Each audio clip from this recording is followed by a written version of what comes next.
नमस्कार, एक न्यूज 24 देख रहे हैं आप और मैं हूं आपके साथ सितेश सिंह। लोक जनशक्ति पार्टी का 25वां स्थापना दिवस था। इस मौके पर चिराग पासवान और उनकी मां रीना पासवान मौजूद रहे। चिराग पासवान ने कहा कि आज यह दिन कई मायनों में ऐतिहासिक है, क्योंकि मेरे पिता और मेरे नेता जिन ऊंचाइयों पर पार्टी को छोड़कर गए थे, आज पुनः पार्टी उस ऊंचाई पर खड़ी है। मेरे पिता हमेशा से चाहते थे कि लोक जनशक्ति पार्टी का विस्तार हो, जिसको लेकर मैं और मेरी पार्टी उस सोच पर काम कर रही है। आगे क्या कहा, आइए इस वीडियो में देखते हैं। पार्टी का 25वां स्थापना दिवस है। सन 2000 में मेरे नेता, मेरे पिता आदरणीय रामविलास पासवान जी की सोच, विचारों को धरातल पर उतारने के प्रयास के साथ लोक जनशक्ति पार्टी की शुरुआत की गई थी। आज का ये दिन कई मायनों में ऐतिहासिक है, कारण आज पार्टी पुनः उन ऊंचाइयों पर है जिन ऊंचाइयों पर मेरे नेता, मेरे पिता आदरणीय रामविलास पासवान जी पार्टी को छोड़कर गए थे और जिन ऊंचाइयों पर वो देखना चाहते थे। उनकी हमेशा से सोच रही कि लोक जनशक्ति पार्टी का विस्तार हो, और उनकी इसी सोच को आगे बढ़ाने के लक्ष्य के साथ उनके जाने के बाद निरंतरता में मैंने, मेरे पार्टी के हर एक नेता कार्यकर्ता ने कार्य करने का प्रयास किया। खुशी मुझे इस बात की है कि आज जहां बिहार में हम लोग के 5 सांसद हैं, तो वहीं नागालैंड में भी हम लोगों के विधायक हैं। 2 विधायक वहां पर हाल फिलहाल में हुए झारखंड में, उसमें भी हमारी पार्टी ने एक सीट पर एक ही पे लड़े, एक ही जीते, 100% स्ट्राइक रेट वहां पर भी आज हमारे पार्टी के विधायक हैं। मेरे नेता, मेरे पिता आदरणीय रामविलास पासवान जी ने चाहा था कि ये पार्टी राष्ट्रीय स्तर की पार्टी बने।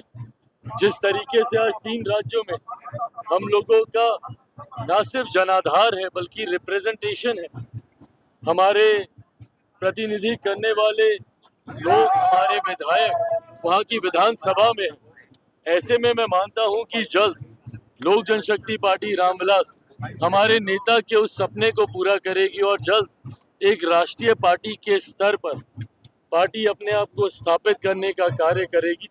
इसी सोच के साथ पार्टी का हर नेता, हर कार्यकर्ता देश के अलग अलग राज्यों में जहाँ पे भी पार्टी का मजबूत जनाधार है, हम लोग कार्य मेहनत करने का हम लोग प्रयास कर रहे हैं। आगामी बिहार विधानसभा का चुनाव भी है 2025 में। आज उसका भी कहीं ना कहीं शंखनाद श्री गणेश है। आज से उसकी भी तैयारी में पार्टी का एक प्रतिनिधि मंडल बहुत जल्द बिहार भर की यात्रा में, पूरे प्रदेश की यात्रा में निकलेगा, जहां अलग अलग जिलों में जाकर वहां पे प्रवास कर न सिर्फ संगठन की मजबूती को देखेगा बल्कि साथ ही संभावित प्रत्याशियों के चयन की प्रक्रिया को भी हम लोग आरंभ कर देंगे। लक्ष्य 2025 में 200 से 25 ज्यादा सीटें जीतने का है और ये विश्वास हम लोग का उपचुनाव से आता है। उपचुनाव में जिस तरीके से बेहतरीन प्रदर्शन एनडीए गठबंधन का रहा, 100% स्ट्राइक रेट यहाँ पे भी रहा। 4 सीटें हमारा गठबंधन लड़ा, 4 की 4 सीटें हम लोगों ने जीतने का काम किया। तो मैं मानता हूँ कि आगामी चुनाव परिणामों के बाद जो हम लोग का लक्ष्य है 225 से ज्यादा सीटें जीतने का, वो भी लक्ष्य प्रधानमंत्री नरेंद्र मोदी जी की सोच के साथ, हमारे मुख्यमंत्री आदरणीय नीतीश कुमार जी के परिश्रम और कार्यों के साथ हम लोग उस लक्ष्य को भी एनडीए गठबंधन सरलता से पूरा कर लेगा। चिराग जी, कोई 3 साल बाद पिताजी चिराग पासवान पूरा करना चाहते हैं? पिता की कोई ऐसी इच्छा जो चिराग पासवान अभी तक पूरा नहीं? पार्टी को राष्ट्रीय स्तर की पार्टी बनाना, बस इसमें थोड़ा सा जोर और लगाने की कसर बाकी है, बट मैं मानता हूँ।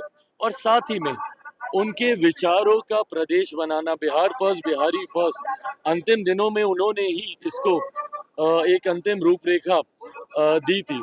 तो बिहार फर्स्ट, बिहारी फर्स्ट के लक्ष्य को आगे लेते हुए अपनी पार्टी लोक जनशक्ति पार्टी रामविलास को राष्ट्रीय स्तर पर लेके जाना। 3 साल बाद पिताजी के कार्यालय में आप आज स्थापना दिवस मना रहे हैं 25वां, कैसा लग रहा है? चाचा को मना रहे हैं। पुरानी यादें हैं यहाँ की। देखिए, सरकारी व्यवस्था है, सरकारी आवास है, इस पे किसी भी निजी व्यक्ति का अधिकार नहीं हो सकता। बट हाँ, बचपन गुजारा है मैंने यहाँ पे, इस नाते जरूर मेरी यादें रही और मेरे लिए ये गर्व की बात है कल जैसा परिवार के सदस्यों ने, हमारी माँ ने भी कहा, गर्व की बात यह है कि जहाँ से मेरे नेता बैठकर उन्होंने कार्य करने का काम किया, आज उसी जगह पर बैठकर मुझे उन्हीं के विचारों को आगे लेकर जाते हुए अपनी पार्टी को मजबूत करने की जिम्मेदारी मुझे मिली है। तो ये मेरे लिए एक तरफ सौभाग्य की बात भी है, भावुक भी करता है, बट शक्ति भी यही देता है। ऐसे ही तमाम अपडेट्स के लिए देखते रहें न्यूज़ 24।